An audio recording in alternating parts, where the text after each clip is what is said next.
என்னுடைய பெயர் கனகராஜன். அட்வொகேட்டாக ஹைகோர்ட்டில் பிராக்டிஸ் பண்ணுகின்றேன். அதாவது நம்ம முஸ்லீம் திருமணத்தில் முதல் மனைவி 2-3 மனைவிகள் கட்டிக்கொள்ளலாம் என்று சாரியத் சட்டம் சொல்லுவதாக இருக்கிறது. அது உண்மையா பொய்யா என்று எனக்கு தெரியாது. ஆனால் முதல் மனைவியினுடைய விருப்பம் இல்லாமல் 2வது மனைவி கட்டிக்கொள்கிறார்கள், 3வது மனைவி கட்டிக்கொள்கிறார்கள். அது சாரியத் சட்டம் என்ன சொல்கிறது என்பதை நீங்கள் விளக்கமாக சொல்ல வேண்டும். சரி, அதாவது முஸ்லீம்கள் ஒன்றுக்கு மேற்பட்ட பெண்களை திருமணம் செய்து கொள்ள அனுமதி இருப்பதாக சொல்கிறார்களே, அதை பற்றி என்ன ஷரியத் சட்டம் என்ன சொல்கிறது என்று கேட்கிறார்கள். இந்த கேள்விக்கு செல்வதற்கு முன்னாடி இது முஸ்லீம்கள் சம்பந்தப்பட்ட ஒரு பிரச்சனை என்று பார்க்குறோமே, அதுவே தப்பாக இருக்குது. ஏன்னு கேட்டால், ஒன்றுக்கு மேற்பட்ட பெண்களோடு ஆண்கள் வாழ்வது என்பது அனைத்து மதத்தவர்கள், மதத்துக்கு அப்பாற்பட்டவர்களுடைய பிரச்சனையாகத்தான் இன்றைக்கு இருந்து கொண்டிருக்கிறது. இப்போ உதாரணத்துக்கு நீங்கள் பிற மதத்தை சொல்கிறேன்னு எடுத்துக்கொள்ளக்கூடாது, உதாரணத்துக்காக வேண்டிதான். இப்போ இந்து மதத்தை எடுத்துக்கொண்டீர்களே, ஆனால் முருகன் ஒரு கடவுளாக எல்லாருமே மதிக்கிறோம். அவர் 2 மனைவியோடு இருந்தார் என்று ஒத்துக்கொள்கிறோம். வள்ளி தெய்வானை என்று 2 மனைவியரோடு இருந்தார்னு ஒத்துக்கொண்டால், அப்போ மனைவியோடு இருந்தார் என்று அவர் நம்ம வெறுக்கிறீங்களா? அப்போ எல்லாத்திலும் உள்ளது வழங்குகிறது. அதே மாதிரி கிருஷ்ணர் பாமா ருக்மணி அப்படின்னு கிருஷ்ணரை பற்றி சொல்லும்போது என்ன செய்கிறாங்க, அப்படி நம்ம புராணங்களில் பல மதத்தில் படிக்கிறோம்.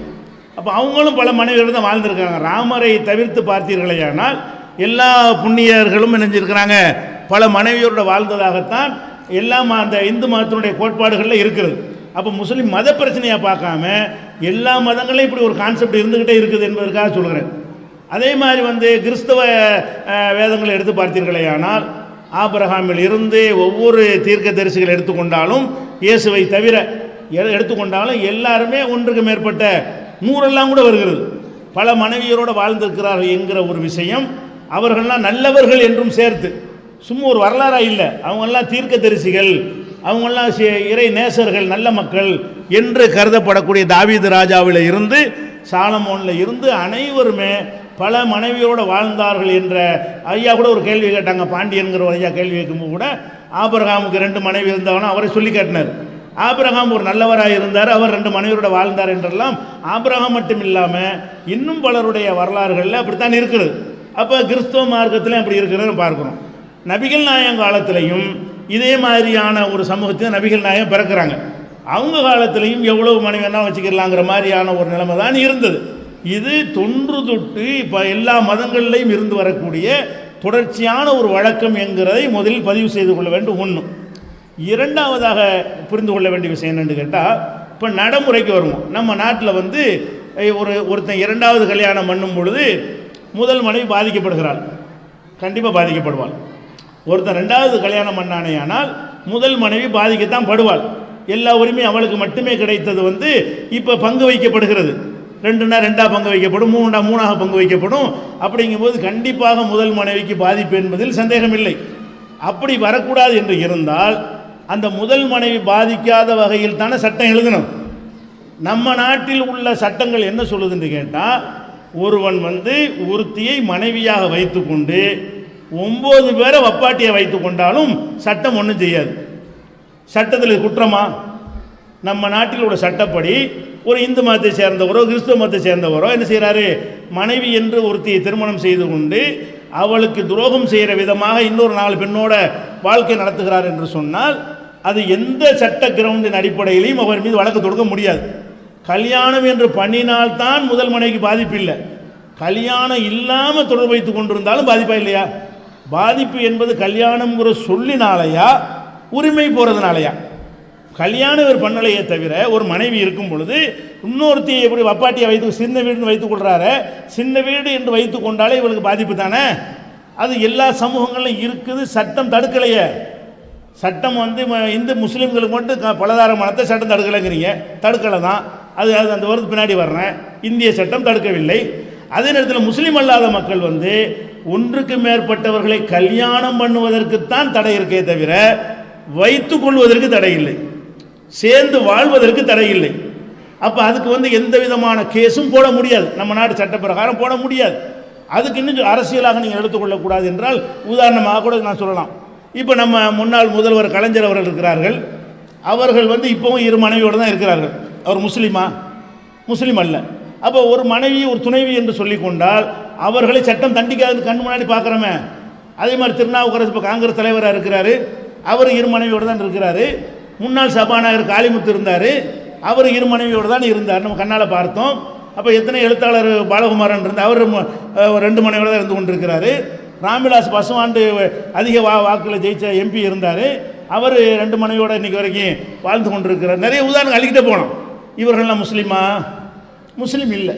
முஸ்லீம் அல்லாதவர்களாக இருந்தால் கூட ஒரு மனைவி என்று வைத்துக்கொண்டு இன்னும் பலரோடு இருக்கலாம் என்று இருந்தால் இது அனைவருக்கும் உள்ள பிரச்சனையா, முஸ்லீம் பிரச்சனையா?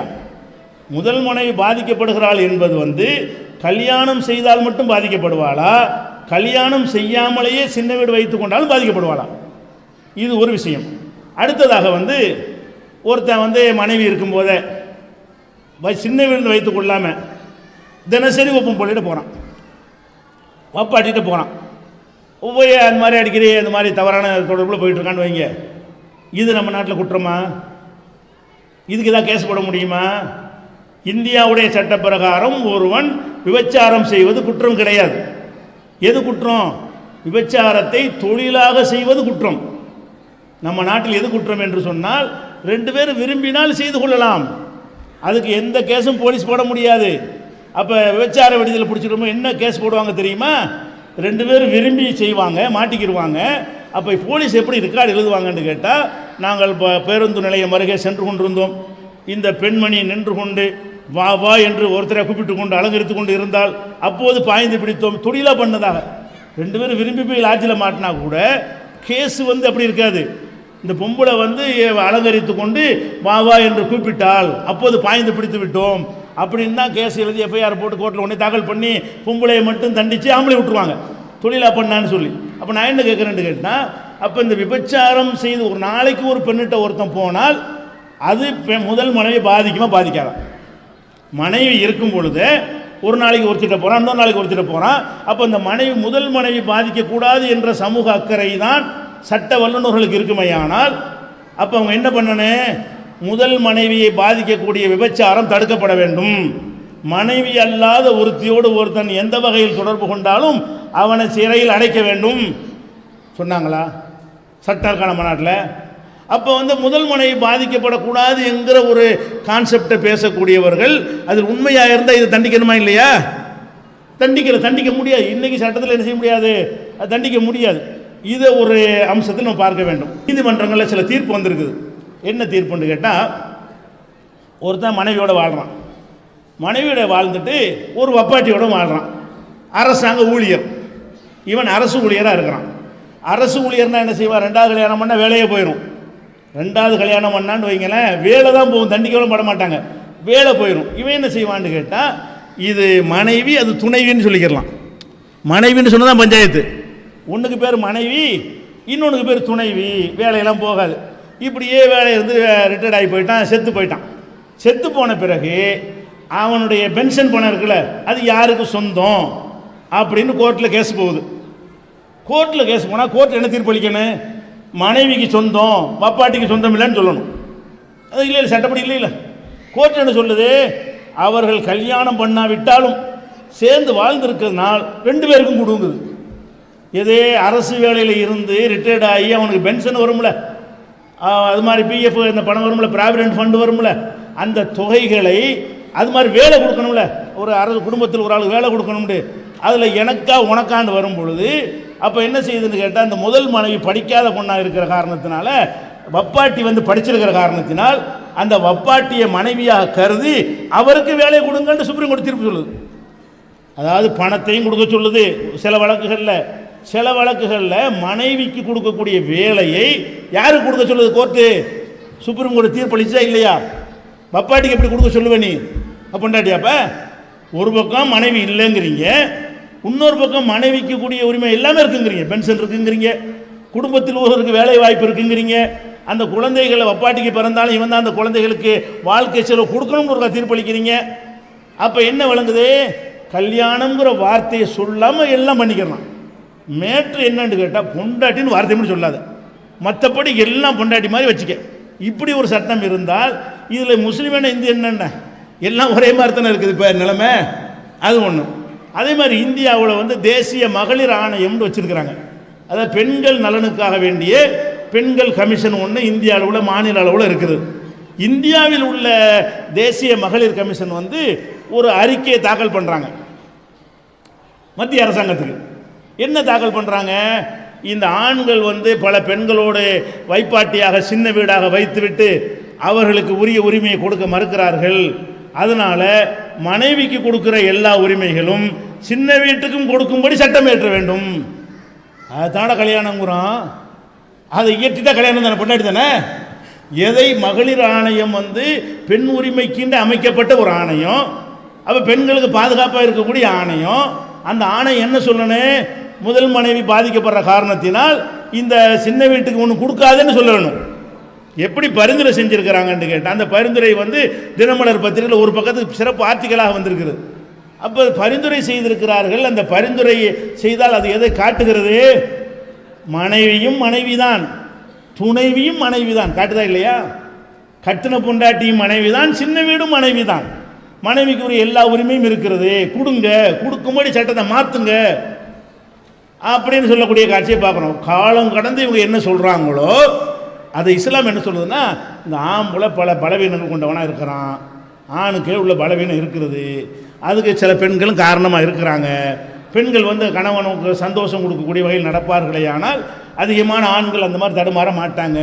பெண்கள் என்ன செய்கிறாங்கன்னா ஒரு குறிப்பிட்ட வயசுக்கு மேலே அந்த இல்லறத்தை விரும்ப மாட்டேங்கிறாங்க, கணவனுக்கு சந்தோஷம் கொடுக்க மாட்டேங்கிறாங்க, தலைக்கு மேலே தோளுக்கு மேலே புள்ள வளர்ந்துருச்சிக்கும் போது இதெல்லாம் தேவையான்னு சொல்லி அவங்க தவிர்க்கும் பொழுது நாமளும் என்ன செய்கிறான், அவங்களுக்கு தேவை இருந்தால் கூட என்ன செய்வாங்கன்னா மர்மம் எடுத்துட்டா இப்படி, பேத்தி எடுத்த பிறகு எப்படி, பேரன் எடுத்த பிறகு எப்படிங்கிற மாதிரி நினைத்து கொண்டு ஒரு ஆணுடைய உணர்வுகளை விட அவங்களுக்கு அந்த ஆசைகள்லாம் உண்டு, அதை அடக்கி கொள்வதன் மூலமாக அவனை புறக்கணிக்கும். அவன் என்ன செய்கிறான்னு கேட்டால் வேறு மாதிரி போகிற ஆள் நேரத்தில் 25 வயசுக்காரன் போக மாட்டாங்க. தேடி பார்த்தீங்கன்னா 25 வயசுக்காரன் போய் பொண்டாட்டிக்கு முன்னோர்த்தி வச்சே இருக்க மாட்டான். யார் போகிறான்னு பார்த்தீங்கன்னா எல்லாம் அப்போ 45 தான் இருக்கும். காரணம் என்ன? இந்த அம்மா ஒரு செய்கிற வேலை தான் அது. அப்போ அவங்க அந்த மாதிரியான வகையில் அவர்கள் அந்த வயசுக்குரிய இன்பத்தை அவர்கள் அனுபவிக்க வேண்டும், அந்த கணவனுக்கும் கொடுக்க வேண்டும் என்பதை விளங்காத ஒரு நேரத்தில் அவனுக்கு உள்ள பெண்களுக்கு அந்த கட்டுப்பாட்டில் வீட்டு அமைப்பில் இருந்து கொள்ளும் பொழுது ஊரை சுற்றக்கூடிய ஆம்பளைகளுக்கு அந்த வாய்ப்பு இருக்குமே என்ன செய்கிறான்னு கேட்டால் அவன் சிலிப்பாகி போயிடறான். அப்படி போகும்போது இஸ்லாம் என்ன சொல்லுதுன்னா, வப்பாட்டின்னு வச்சுக்கிட்டு கொடுமைப்படுத்தாமல் டிக்ளேர் பண்ணிட்டு செய்யடான்னு சொல்லுது. அவ்வளோதான். என்ன செய்யுது? எல்லாம் தூண்டிலாம் விடலை. போய் நான் 4 பொண்டாட்டி வச்சுருக்கிறேன், இந்த முஸ்லீம் சமுதாயத்தில் அப்படி 4 பொண்டாட்டி உள்ள கைதுக்கு வைப்போம். ஒரு கை இருக்காது, 2 பொண்டாட்டி இருக்காது. அது சட்டத்தில் இருக்குது. சட்டம் என்ன இருக்குன்னு கேட்டால், இந்த மாதிரி மனைவிக்கு இருக்கும்போதும் வப்பாட்டி வைக்கிற அளவுக்கு நீ தூண்டப்பட்டால், டெய்லி ஒரு பண்ணிட்டு பிரச்சாரம் பண்ணுற தூண்டப்பட்டால், அப்படியான காரியத்தை செய்யாமல் முறைப்படி டிக்ளேர் பண்ணி அறிவித்து மனைவின்னு சொல்லி அந்த உரிமையை கொடு. இந்த மகளிர் ஆணையம் எதை இப்போ பரிந்துரை செய்கிறாங்களோ, இவ்வளோ காலத்துக்கு பிறகு அனுபவப்பட்டு பரிந்துரை செய்கிறார்களோ, அது 1400 வருஷத்துக்கு முன்னாடி இஸ்லாம் சொல்லி. அவ்வளோதான். அப்போ இந்த மேட்ரு வந்து ஆம்பளைகள்கிட்ட பல பேர்கிட்ட இருக்கிறது. நீங்கள் சொல்லக்கூடிய உதாரணம் மாதிரி ஒருத்தர் இருந்திருக்கிறாரு, அது அவர் முஸ்லீமில் மட்டும் அப்படி இருக்கிறாரு, அது தப்பு. மனைவியை கைவிடுவது நியாயம்னு நாங்கள் சொல்லவில்லை. மனைவிக்கு உரிய உரிமையை அதை பெற்றுத்தர வேண்டும். அந்த விஷயங்கள்லாம் அந்த ஐயா அவர்கள் சொன்னபடி இது மாதிரி எல்லாருலையும் எல்லா சமூகத்திலையும் சின்ன வீடு மூலம் பாதிக்கப்பட்டிருக்காங்களா இல்லையா? எத்தனை வழக்குகள் அது மாதிரி நடந்து கொண்டு இருக்கிறது.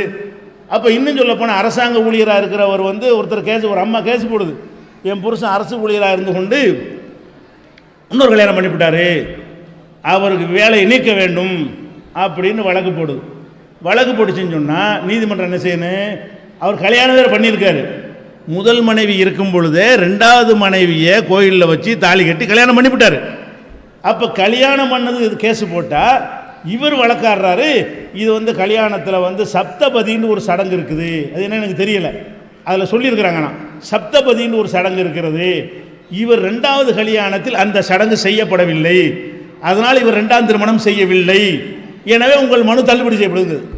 அப்போ கோயிலில் போய் தாலி கட்டியிருந்தால் கூட சப்தபதி சடங்கு செய்யாமல் 2வது கல்யாணம் பண்ணினாரையானால் அது கல்யாணமே இல்லை என்று சொல்லி தீர்ப்பளித்திருக்கிறது. ஒரு கேஸ் 2 கேஸ் இல்லை, நிறைய. நீதிமன்றத்தின் பார்வையில் பலதார மனம்னு ஒரு புக்கு போட்டிருக்கிறோம்.